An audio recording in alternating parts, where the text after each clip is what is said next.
Hey there, Griff Hamlin here. Welcome and thanks for joining me today. In this video, we're going to talk about how you can literally create any possible chord you can imagine. And then at the end, we'll take it a little bit further and you'll see how chords and chord shapes are the foundation for a lot of different things on a guitar fretboard. Because most of us, when we think of chords, we think of something like this.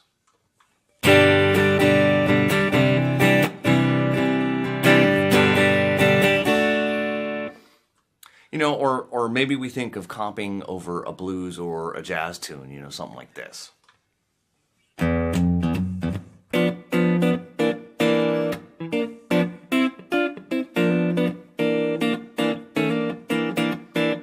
Or even it might be something a little bit more rock flavored, like this.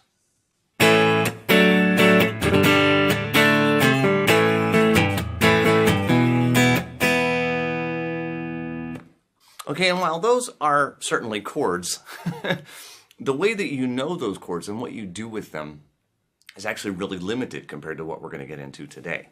Now, what makes a chord useful to you, both in a musical way and in a, mastering the fretboard kind of way, is when you know what each note's function is. Okay, now, you may have heard that, to make a major chord, for example, to make a major chord, we take the root, okay, the first note of a major scale, and we add in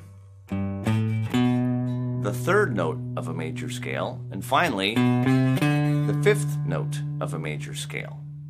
So we have the root, or the 1, third, and fifth. Okay, those are the three notes in a major chord. But that's only 3 notes, and as you know, a lot of chords have more than 3 notes. So, how does that work? Well, it's actually pretty simple. We duplicate many of these notes on the bigger chords. If we look at something like a G bar chord, you probably already know. Well, we know there are 3 notes. Okay, well, as it turns out, there are 3 roots here at the. If for a G here, it's G on the 3rd fret of the 6th string.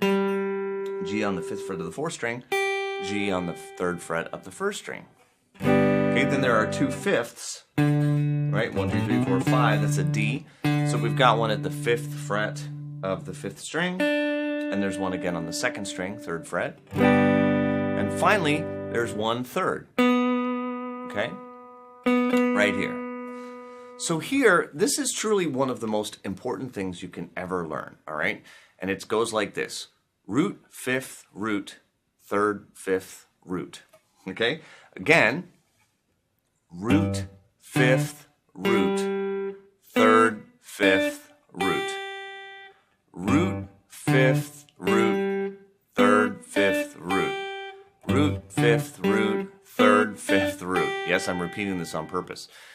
When you're just driving in your car, for example, just keep saying that to yourself over and over and over, because those are the notes in a basic root on the 6th string bar chord. Okay, and it doesn't matter where I put it. Okay, the voicing, which is the term for what we say about how the notes fall, the order in which the notes appear, that's the voicing. And no matter where I put this chord, right? So if it's here, it's still root, 5th, root, 3rd, 5th, root. If I move it up, say, to a B flat, it's still root, 5th, root, 3rd, 5th, root. If I move it to here, root, 5th, root, 3rd, 5th, root. Down here, root, 5th, root, 3rd, 5th, root. It does not matter where I put it. All right, now I realize that's a lot of information already. If you're not familiar with this stuff at all, and you might feel a little overwhelmed at this point, but please stay with me, because truly the best part is coming right up. So, next thing you got to know is that the most important note of any chord is the 3rd, believe it or not. It is not the root, and it is certainly not the 5th. Why? Good question. Okay, well, it's very simple. If I look at this G chord again, right, there's only one note in this chord that makes it minor, and it's the 3rd. So the 3rd is the only note that determines whether the chord is major or minor. So here it's major, right? Root, 5th, root, 3rd, 5th, root. So So when I lift my middle finger up, that third becomes what we call a flat third. Okay, by taking the third and lowering it 1/2 step, which is 1 fret on your guitar, we've made a major chord minor. And of course, again, anywhere else I do that, and I realize that the bar can be a challenge here. Try to look past the bar and just look at the notes. And notice that that third is the only note that changes from major to minor. All right, so see, now you know how to build any major or any minor chord on the planet. Major, right? No matter where we put it, it's a major chord. You want to make it minor? Flat the third, lower it by 1/2 step. That's going to work for any chord anywhere. Now you want to make it a 7th chord? Okay, well it turns out that that's easy too. We take one of the roots, we have 3 of them, and we lower it by 1/2 step, and we get the 7th of the major scale. Okay, so remember, here's one of my roots. I could lower it by 1/2 step, and I've got the 7th. If I lower it by another 1/2 step, it creates what's called the flat 7th, and that is the type of 7th that's used in a common 7th chord. Now remember that 7th, major 7th, and minor 7th are actually 3 different types of chords. A straight 7th chord is technically, or is actually, a dominant 7th chord, and it has a flatted 7th, which means we take the root, we go down a 1/2 step to the 7th, we go down another 1/2 step, which is the equivalent of 2 frets, and we now have a flatted 7th. So if we look at my G chord, right? So I'm going to take that root in the middle.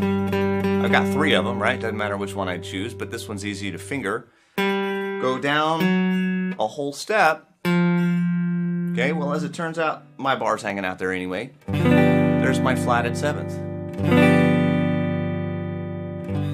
So root, 5th, now flat 7th instead of root, 3rd, 5th, root.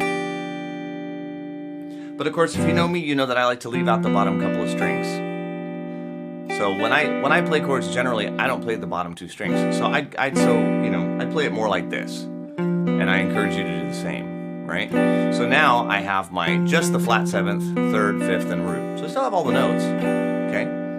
And if I want to make major 7th, then I just take the major chord, and I'm just going to use this much again. I don't really need all that mess. So I just take this little bit here, and I move a root down a 1/2 step. I'm going to take this one down.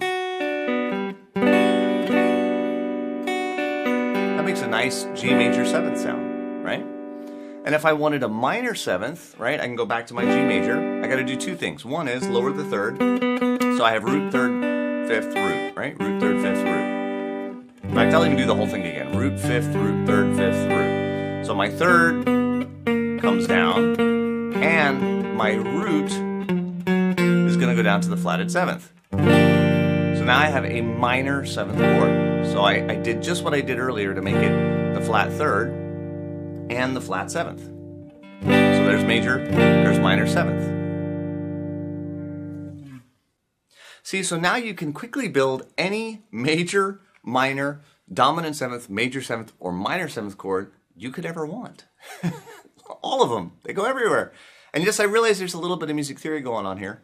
And if you know your music theory, then you'll know I'm building a major scale in my head, kind of behind the scenes. But in this video, I'm giving you the answers. So don't feel like you have to go out and study a bunch of music theory now. But if you want to, I always encourage that because I'm a theory geek and I love music theory. So, but let's move on. What if you wanted to add a 9? Okay, what about a 9? You've probably seen chords that say like G9, and you wondered what the heck a 9 is anyway. Okay, well, a 9 is the same as the 2nd of the major scale, right? So if I go back to my major scale,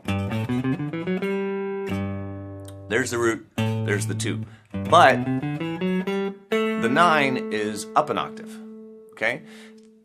Similarly, an 11 is the 4th up an octave, and the 13 is the 6th up an octave. Generally speaking, these, what we call color tones, the 9 and 11 and the 13, we don't tend to play them low. in the chord, we tend to play them high. They come out and they sound nicer in the high end, okay? So a 9 is a whole step above the root. So there's my root. There's also a root there, okay? So I'm going to take that one, right? That'll work. Root up there. An 11 is a half step above the third. So there's the third. I just go up there. Or it's a whole step below the fifth. That'd be hard to finger, but it's, again, the same note right there. And the 13, or the 6, is the fifth of the scale up a whole step. Or you could look at it as the 7th down a whole step. Either way, okay? So you want to make a G9 chord. Cool. Take a G7. Remember earlier we played this G7 shape. And that's the flat 7th. That's the 3rd. That's the 5th. That's the root, okay? Well, I want to make a 9 out of it. Well, the root goes up a whole step, and now it's G9. That's how you do it. It's really that simple.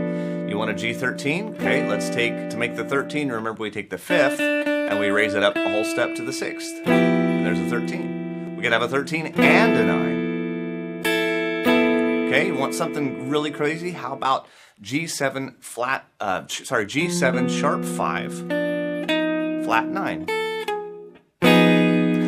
Okay, that sounds crazy, but the name tells you exactly what to do. Okay, so again, there's my G7, right? So remember flat 7, 3rd, 5th, root. Well, the name was G7 sharp 5, not flat 9. So there's the 9, there it's flatted. The name told me exactly what to do. And it really is that simple once you know the notes of the voicing. Now, again, voicing refers to what a chord looks like if you write it down on a piece of music notation. Music notation doesn't know anything about your guitar, okay? So when the notes are written on a piece of staff paper, they're music. They're not guitar or piano or any other instrument. So a voicing is how that chord is going to stack up on a staff paper, okay? So if you know the notes of the voicing, and by notes I mean their function, the root, the 3rd, the 5th, not A, B, C, D.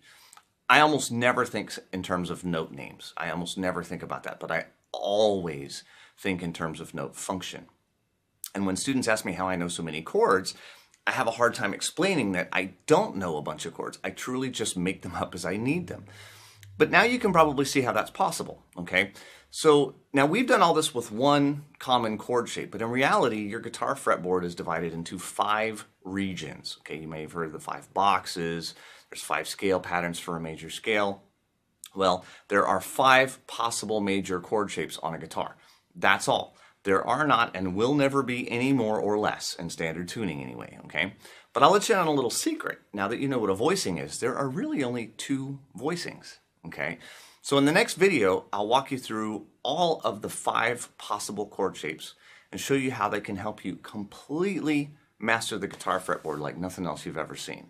So I hope you'll come back and join me for that, and I hope that you'll kind of play around with these chord shapes a little bit on your own. Try modifying chords that you already know. They don't have to be necessarily that same, G chord that I did. It could be a C chord, could be a, D7. D7, maybe try to figure out what those notes are. Which ones are the root, which ones are the 3rd, which ones are the 5th or the flat 7th.